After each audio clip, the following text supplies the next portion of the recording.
बिस्मिल्लाहिर्रहमानिर्रहीम। अस्सलाम वालेकुम दोस्तों, आज के इस ऑडियो लॉग में मैं चाहता हूं कि थोड़ी सी मैं सिंध की पॉलिटिक्स के हवाले से बात कर दूं कि सिंध की पॉलिटिक्स कैसी है, इसके अंदर पीटीआई का कितना दमखम है और इसके अंदर पीपल्स पार्टी का कितना असल रसूख है, एमक्यूएम कहां पर स्टैंड करती है। ये तमाम तर चीजें मैं इस ऑडियो लॉग में डिस्कस करने वाला हूँ। अब आते हैं सिंध की पॉलिटिक्स के ऊपर। कुछ लोग कहते फिर रहे हैं कि पीटीआई सिंध के अंदर इलेक्शन स्वीप कर जाएगी, इमरान खान सिंध के अंदर आएगा तो सिंध की इलेक्शन जीत जाएगा, और कुछ लोग कह रहे हैं कि पीटीआई कुछ भी नहीं कर सकेगी और पीपल्स पार्टी वैसी की वैसी जमात बनकर रहेगी। ये तमाम तर चीजें किस तरह से होगी, ये चीजें हैं जो मैं इस ऑडियो लॉग में डिस्कस करने वाला हूँ। सबसे पहले आते हैं सिंध की कंपोजिशन को देखते हैं कि सिंध के अंदर क्या क्या है, क्या क्या नहीं है। सिंध के अंदर 5 डिवीजन है। एक डिवीजन के अंदर तकरीबन 5 या 4 के करीब डिस्ट्रिक्ट आते हैं। टोटल डिस्ट्रिक्ट सिंध के 27 से 29 के करीब डिस्ट्रिक्ट है लास्ट टाइम जब मैंने चेक किया था। एक डिस्ट्रिक्ट के अंदर 5 से 4 तहसील आते हैं और तहसील के अंदर बहुत ज्यादा यूनियन काउंसिल्स वगैरह आती है। ये अगर टोटल देखा जाए तो 5 डिवीजन है सिंध के अंदर, 29 डिस्ट्रिक्ट है, 120 के करीब या 129 के करीब तहसील हैं और उसके अंदर बहुत ज्यादा 1200 के करीब यूनियन काउंसिल्स वगैरह मौजूद हैं इन तमाम तर तहसीलों के अंदर, और तकरीबन 30,000 के करीब गांव हैं सिंध के अंदर अवेलेबल, छोटे मोटे बड़े बड़े ये सारे के सारे गांव अवेलेबल है। अब पीटीआई का मसला क्या है और पीपल्स पार्टी का एडवांटेज क्या है। पीपल्स पार्टी का एडवांटेज ये है कि पीपल्स पार्टी की ये होम फील्ड है, जिसे हम क्रिकेट में नहीं कहते होम फील्ड होना, सो ये पीपल्स पार्टी की होम फील्ड है। पीपल्स पार्टी यहाँ पर 50-70 सालों के साथ चलती आ रही है। जब से पीपल्स पार्टी का वजूद आया है तब से पीपल्स पार्टी सिंध के अंदर कामयाब होती आ रही है और सिंध के अंदर इसने अपना असल रसूख कायम रखा है। यहाँ तक के मुशर्रफ के दौर में भी पीपल्स पार्टी सिंध के अंदर इलेक्शन नहीं हारा करती थी। अयूब के दौर में भी अगर इलेक्शन होती तो नहीं हारती पीपल्स पार्टी सिंध के अंदर। जनरल जिया के दौर में भी पीपल्स पार्टी सिंध के अंदर नहीं हारी थी और जनरल जिया का जुल्म और जबर आप सबको पता है कि कितना सख्त था, फिर भी पीपल्स पार्टी सिंध से नहीं हारती थी। यहाँ तक के दादू के अंदर एक बार जनरल जिया गया था तो वहां पर गधों के ऊपर जिया लिख दिया था लोगों ने। इस तरह का प्रोटेस्ट किया था सिंध के लोगों ने। और सिंध के अंदर जो डिक्टेटर्स है ना, उनके खिलाफ पहले से ज्यादा नफरत पाई जाती है और डिक्टेटर और आर्मी की लीडरशिप से थोड़ा इख्तलाफ पाया जाता है। वजह इसकी थोड़ी सी तारीखी है। तारीखी वजह मैं बता देता हूँ कि सिंध की जो पहली गवर्नमेंट थी जब पाकिस्तान बना था, जिसने बिल पेश किया था कराची असेंबली के अंदर, उसको सेक कर दिया गया था। उसको कायदे-ए-आज़म मोहम्मद अली जिन्ना ने सेक कर दिया था। उसके बाद कहा गया था कि नया कॉन्स्टिट्यूशन आएगा और उसके बाद इलेक्शन करवा दिए जाएंगे और उसके बाद चलाया जाएगा सिंध के मामलात को। तो नया कॉन्स्टिट्यूशन भी नहीं आया और फिर लियाकत अली जिन्ना ने भी कुछ ज्यादा अटेंशन नहीं दिया, जिसके बाद अल्टीमेटली नतीजा ये निकला कि सिंध के अंदर एक एलिनेशन की फीलिंग बढ़ती गई कि यार ये लोग क्या कर रहे हैं, किस तरफ जा रहे हैं, जिस तरह की बांग्लादेश के अंदर फीलिंग हो रही थी। अब उस फीलिंग की जो असल नुमाइंदगी की वो की साईं जीएम सैयद ने की। साईं जीएम सैयद वो शख्स है जिसने वो करारदाद टेबल की थी कराची असेंबली में पाकिस्तान के फेवर में, मतलब पाकिस्तान को बनाने में साईं जीएम सैयद का भी बड़ा अहम रोल था। लेकिन बाद में जब डिक्टेटर्स आते गए, मार्शल लगते गए, तो ये नहीं समझ में आया कि कौन किस तरफ खड़ा था। मतलब जो लीडरशिप पाकिस्तान को बनाने के लिए बनी थी वो सारी की सारी के ऊपर तो केसेस हो गए थे, सबको जेल में भेज दिया गया था। सही जीएम शायद को भी तकरीबन 30 साल जेल के अंदर रहना पड़ा, डिक्टेटरों से उसकी नहीं बनी। सो इस वजह से ये सारे के सारे तमाशे हो रहे थे। और ये ऐसा नहीं है कि सिर्फ सिंध के अंदर हो रहा था, ये बलूचिस्तान के अंदर भी हो रहा था, और ये ऐसा नहीं है कि सिर्फ पाकिस्तान के अंदर हो रहा था। कश्मीर के शेख अब्दुल्ला को भी जेल के अंदर भेज दिया गया था, हालांकि शेख अब्दुल्ला बड़ा जाना जाता था कश्मीर के अंदर। इसी तरह से हैदराबाद, दक्कन, ये तमाम तरह इलाके जो प्रिंसली स्टेट थे उनके लोगों के साथ भी ये किया गया था। इसी तरह से जो भी इंडिया के अंदर आवाज उठाने की कोशिश करता था उनके साथ भी यही किया जा रहा था। सो ये across the board Indo Pakistan के अंदर सब कुछ हो रहा था, क्योंकि नए स्टेट थे, नए स्टेट काफी डरे हुए थे कि हमें कोई डिसइंटीग्रेट ना कर दे, हमें कोई तोड़ ना दे। इसी वजह से वो ताकत के जोर के ऊपर खुद को कायम करने की कोशिश कर रहे थे, जमहूरी प्रिंसिपल्स के ऊपर नहीं कर रहे थे। अल्टीमेटली ये हुआ कि साईं जीएम सैयद ने जीए सिंध रेवोल्यूशन की मूवमेंट का आगाज कर दिया, जिसके बाद सिंध के अंदर एक नई जनरेशन पैदा हुई, जिसके अंदर यह था कि हम पाकिस्तान से आजादी हासिल कर लेंगे। लेकिन स्लोली एंड ग्रेजुअली एक और नई जनरेशन आ गई और ये मूवमेंट जो जीए सिंध वाली थी इसने 2002 के बाद दम तोड़ना शुरू कर दिया। मतलब इसके अंदर दमखम नहीं रहा। एक और नई जनरेशन आ गई पाकिस्तान में, जिसका मैं भी हिस्सा हूं, जो पाकिस्तान के अंदर बिलीव करते थे, जो पाकिस्तानियत के ऊपर बिलीव करते थे, सो जिनके अंदर पाकिस्तानियत पैदा हो गई थी और जो समझते थे कि हमारे जितने भी इंटरेस्ट है, चाहे सिंध के इंटरेस्ट हो, सिंधियों के इंटरेस्ट हो, वो पाकिस्तान के साथ है और कोई ऑप्शन हमारे पास अवेलेबल नहीं है। इसकी 2-3 वजूहत है,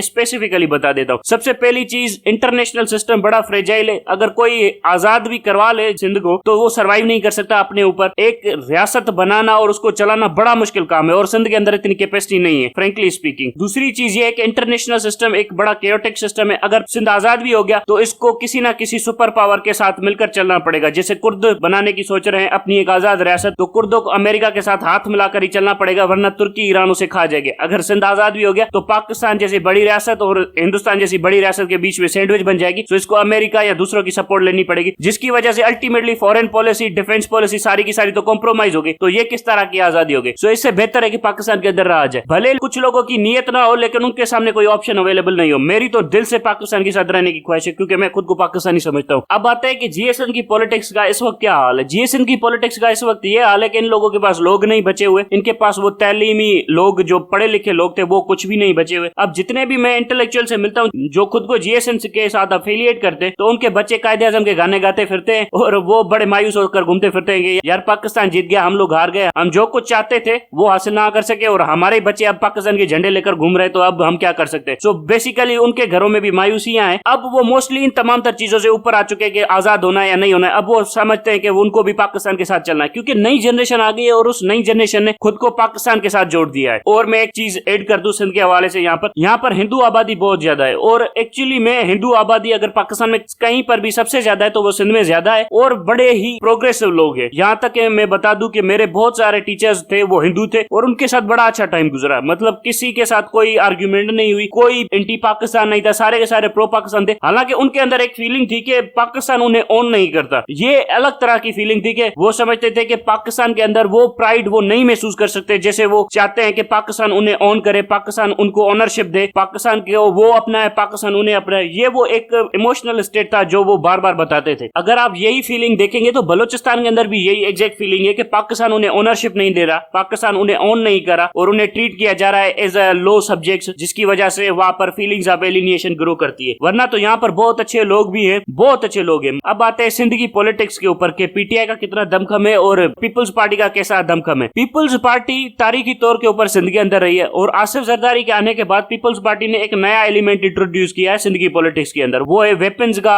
पॉलिटिक्स और टेरर की पॉलिटिक्स। टेरर की पॉलिटिक्स ऐसे है कि अगर कोई पीपल्स पार्टी के साथ हाथ नहीं मिलाता तो उसके खिलाफ केसेस होते हैं, जैसे हालिम आदिल शेख के खिलाफ केसेस हो गए और उसके ऊपर इंक्वायरियां करवाई जाती है, उसके बच्चों को मरवाने की धमकियां दी जाती है और ये एक पूरा ऑर्गेनाइज्ड नेटवर्क सिंध के अंदर अवेलेबल है। यहाँ तो आसिफ जरदारी आपको डराएगा, दूसरा आपको पैसों की लालच देगा, तीसरा आपको ओहदों की लालच देगा। यहाँ तो आप डर से भाग जाएंगे या तो आप ओहदों की लालच में आकर इसको ज्वाइन कर लेंगे। और दूसरी चीज है पीपल्स पार्टी की ऑर्गेनाइजेशन सिंध के अंदर। पीपल्स पार्टी की हर तहसील के अंदर 1000 लोग भर्ती किए हुए तकरीबन और बड़े बड़े मतलब है ना अमीर लोग भर्ती किए हुए जो पैसा खर्च कर सकते हैं पीपल्स पार्टी के इशारों के ऊपर। सो हर तहसील के अंदर पीपल्स पार्टी के पास 1000 अमीर करीब लोग बैठे हुए हैं जो पीपल्स पार्टी को सपोर्ट करते हैं। यहाँ पर पॉलिटिक्स जो रूरल पॉलिटिक्स होती है ना वो इस तरह से होती है कि गांव के लोगों को कन्विंस किया जाता है। अगर गांव का बड़ा वडेरा हो गया या सरदार हो गया, सरदार तो होते ही नहीं है, वडेरे भी नहीं होते, अब तो कोई भी वडेरा नहीं रहा, यहाँ पर सारे अपने अपने वडेरे बन गए। बहरहाल गांव का एक बड़ा होता है जिसको इज्जत करते, बाकी अब डरवर वो वाला है ना खत्म हो गया है वडेरों वाला। पहले हुआ करता था डरवर, बहरहाल अब कोई डरवर नहीं है वडेरों का। सो वो खत्म हो गया है। उसके बाद ये होता है कि वो गांव वालों का जो बड़ा होता है वो उसको कन्विंस करने की कोशिश करते हैं पीपल्स पार्टी वाले। कभी पैसे देते हैं, कभी नौकरियां देते हैं। वो नौकरियां वो गांव वालों में बांट देता है, 4 से 5 नौकरियां होती है आमतौर के ऊपर और उसके बाद वो सारे के सारे गांव वाले उसको वोट देते हैं। अब एक गांव के अंदर तकरीबन 1000 से 1500 वोट होते हैं। अब इस तरह से अगर 50 से 100 गांव उसको सपोर्ट करना शुरू कर दे पीपल्स पार्टी को तो पीपल्स पार्टी 50,000 वोट तो वैसे ही ले गई। सो इसी तरह से ये गांव की पॉलिटिक्स होती है सिंध के अंदर, जिसका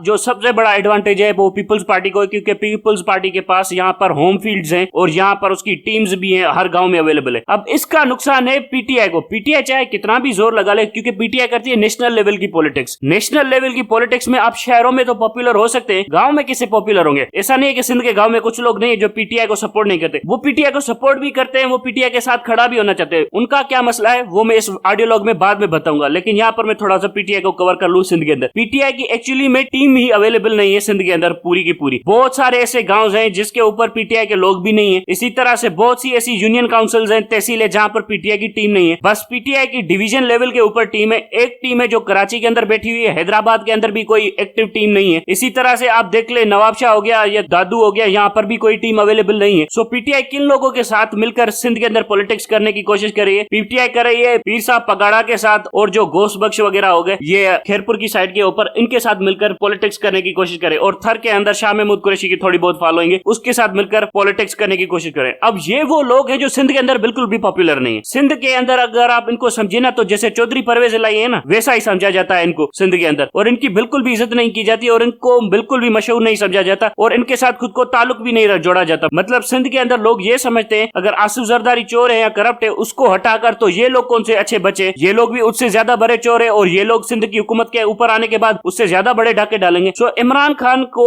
वो समझते हैं कि एक ऐसा ऑप्शन हमारे लिए लाए जो कि बिल्कुल नए लोग लोग हो जिनके साथ अगर वो सिंध में लड़ेगा तो वो सिंध को जीत सकता है। अब सिंध की आवाम एक्सपेक्ट करती है इमरान खान से कि नए लोग लाए। ये जो पुराने सरदारों के साथ या वडेरों के साथ मिलकर पॉलिटिक्स करने की कोशिश कर रहा है पीटीआई, ये बिल्कुल भी कामयाब नहीं होगी और ये कामयाब होने वाली भी नहीं है। अब जो नए लोग हैं वो कैसे इमरान खान ला सकता है? अब वो नए लोग ऐसे ला सकता है कि उनको सपोर्ट करे, उनको स्टेट प्रोटेक्शन दे। अगर नए लोग पॉलिटिक्स में आएंगे तो पीपुल्स पार्टी उन्हें डरा देगी, उन्हें मार देगी, सो उनके खिलाफ भी उसको प्रोटेक्शन देनी पड़ेगी और उन्हें थोड़े बहुत पैसे भी देने पड़ेंगे, क्योंकि बहुत ज्यादा गरीब लोग भी होते हैं यहाँ पर जो पॉलिटिक्स में आना चाहते हैं, जिनके पास पैसे नहीं होते। सो अगर इस तरह से इमरान खान ने नए लोग पैदा किए, उन्हें थोड़ा पैसा वैसा दिया, उन्हें खड़ा किया, उन्हें इलेक्शन लड़ने के काबिल बनाया और उसके बाद उन लोगों को तहफ़्फ़ुज़ दिया, तो ये वो लोग होंगे जिसके साथ सिंध की लीडरशिप या सिंध के अवाम एफिलिएट करेंगे और बिल्कुल आसानी से उसको सपोर्ट करेंगे और इमरान खान को जिता देंगे और पीपल्स पार्टी को नहीं देखेंगे और पीपल्स पार्टी को हरा देंगे। अगर आप शाह महमूद कुरैशी, पीसा पगारा और गोश बख्श वालों के साथ मिलकर आने की कोशिश करेंगे तो कुछ भी हासिल नहीं होगा यहाँ पर। सो गांव के लोग भी हैं लेकिन पागल नहीं है, वो समझते हैं कि यहाँ पर फिर कुछ भी नहीं मिलेगा, फिर वो कहेंगे कि आसिफ जरदारी को हटाकर इन चोरों को बिठाने से क्या फायदा। सो ये वो चीज है जो सिंध की डिमांड है इमरान खान से। अब आते हैं कि पीपल्स पार्टी का होल्ड कैसे कम हो सकता है सिंध के अंदर से। पीपल्स पार्टी का जो होल्ड है ना सिंध के अंदर, वो ऐसे ही है जैसे एमक्यूएम का होल्ड हुआ करता था कराची के ऊपर। एमक्यूएम के जब अल्ताफ हुसैन को डिसमेंटल किया गया, जिसकी ताकत को कम कर दिया गया एस्टेब्लिशमेंट की तरफ से, तो कराची के ऊपर जो एमक्यूएम का होल्ड था वो कम हो गया, क्योंकि कराची के लोगों ने खुद को आजाद महसूस किया और उसके बाद उसकी पार्टी के टुकड़े टुकड़े हो गए। अगर आसिफ अली जरदारी को कुछ हो जाता है तो मुझे नहीं लगता कि बिलावल में वो कैपेसिटी है कि वो पीपल्स पार्टी को मैनेज कर सकेगा, क्योंकि बिलावल के अंदर वो गुण नहीं है कि वो पीपल्स पार्टी जैसी वोलेटाइल पार्टी को मैनेज कर सके, क्योंकि बहुत सारे लोग पीपल्स पार्टी के साथ इस वक्त इसीलिए हैं। एक तो पीपल्स पार्टी के आसिफ अली जरदारी के डंडे से डरते हैं, दूसरा वो पीपल्स पार्टी के पैसे की ताकत से डरते हैं, तीसरा वो पीपल्स पार्टी से बेनिफिट्स लेना चाहते हैं। अगर आसिफ अली जरदारी चला गया तो ना कोई बेनिफिट बचेगा, ना कोई डंडा बचेगा, जिसके बाद ये लोग दूसरी तरफ देखना शुरू कर देंगे। फिर कुछ लोग नवाज शरीफ की तरफ चले जाएंगे, फिर कुछ लोग पीटीआई की तरफ जाने की कोशिश करेंगे, कुछ लोग इस्टेब्लिशमेंट के साथ हाथ मिलाने की कोशिश करेंगे, बिलावल को बीच में ही रखकर छोड़कर चले जाएंगे और चंद लोग होंगे जो बिलावल के साथ खड़े होंगे और फिर बिलावल इलेक्शन भी नहीं जीत सकेगा सिंध के अंदर। ये मैं गारंटी करता हूं, क्योंकि इसको डोमेस्टिक पॉलिटिक्स का कुछ भी नहीं पता। हाँ, अलबत्ता पीपल्स पार्टी के अंदर एक खातून है जो कि आसफा बीबी है, जो कि छोटी बेटी है आसिफ अली जरदारी की। ये वो खातून है जिसके अंदर अपने बाप का ज़हन है और जिसको बड़ा क्लियरली बहुत सारी चीजें डिटेल में पता होती है, लेकिन ये पॉलिटिक्स में ज्यादा एक्टिव नहीं है। इसके वालिद साहब ने इसको मना किया हुआ है पॉलिटिक्स में आने से, सो ये पॉलिटिक्स से बहुत दूर रहती है। हालांकि ये अपनी माँ का दिल रखती है और बाप का ज़हन रखती है, और जो बाप का ज़हन है वो बड़ा खतरनाक ज़हन है इसका। सो ये वो बंदी है जो पीपल्स पार्टी को मैनेज कर सकती है और ये वो बंदी है शायद पाकिस्तान की प्राइम मिनिस्टर भी बन जाए, क्योंकि